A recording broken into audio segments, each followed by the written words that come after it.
my hero growing up was Neil Armstrong. And not just because he won all those bicycle races, but because he was the first guy. In England, they don't laugh at that joke, by the way. Because to them, cycling's a sport. And we know it's not. We know it's just how you get to work when you're poor, right?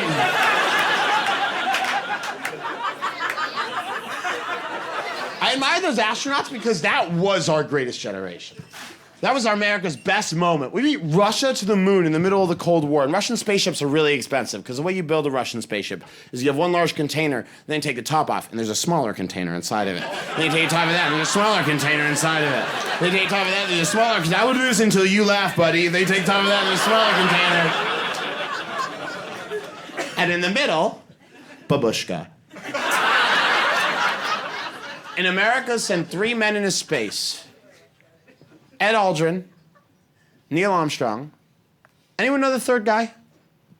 Anyone know? No. Michael Collins.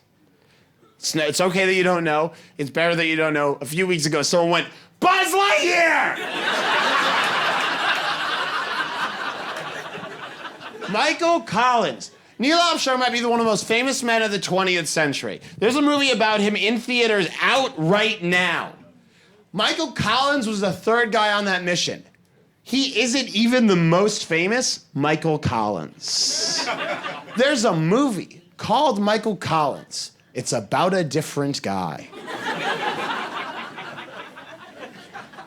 But these were like manly men, you know? These were America's best. Like, they all had manly nicknames. Like, Neil Armstrong's nickname was Cap, Ed Aldrin's nickname was Buzz, and Michael Collins' nickname was Michael Collins. And they sent these guys into space. Took them 4 days to get to the moon.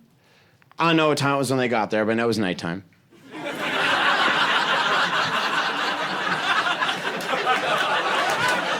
Because the moon was out.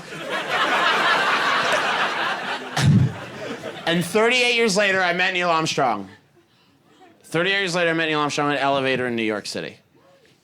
Yep, at this big ship called the USS Intrepid. He walked in. And right away, I was like, and I said, Mr. Armstrong, could I have your autograph? And he went, I don't do that. And I said, okay, Mr. Armstrong, could I have a picture with you? And he said, I don't do that. And I said, Mr. Armstrong, could I shake your hand? And he said, go away.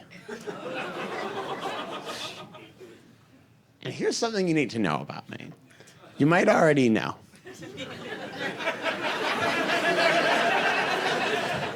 If I'm not having a good time, no one's having a good time.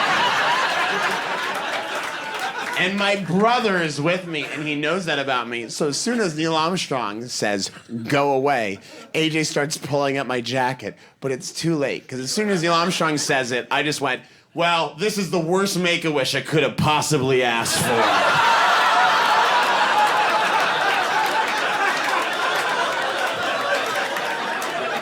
And I just hear AJ go, Jesus Christ. And Neil Armstrong doesn't even look at me. He doesn't even flinch. And that made me angrier for some reason. I was like, you know what?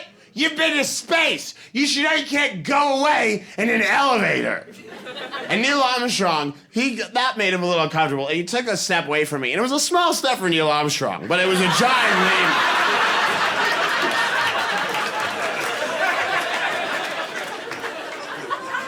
And now AJ's like trying to wrestle me away from him. And I'm like, you know what? No, get off me. No, I don't need a picture with you because I never forget the face of a bastard. You guys have been absolutely wonderful. Thank you so much for coming.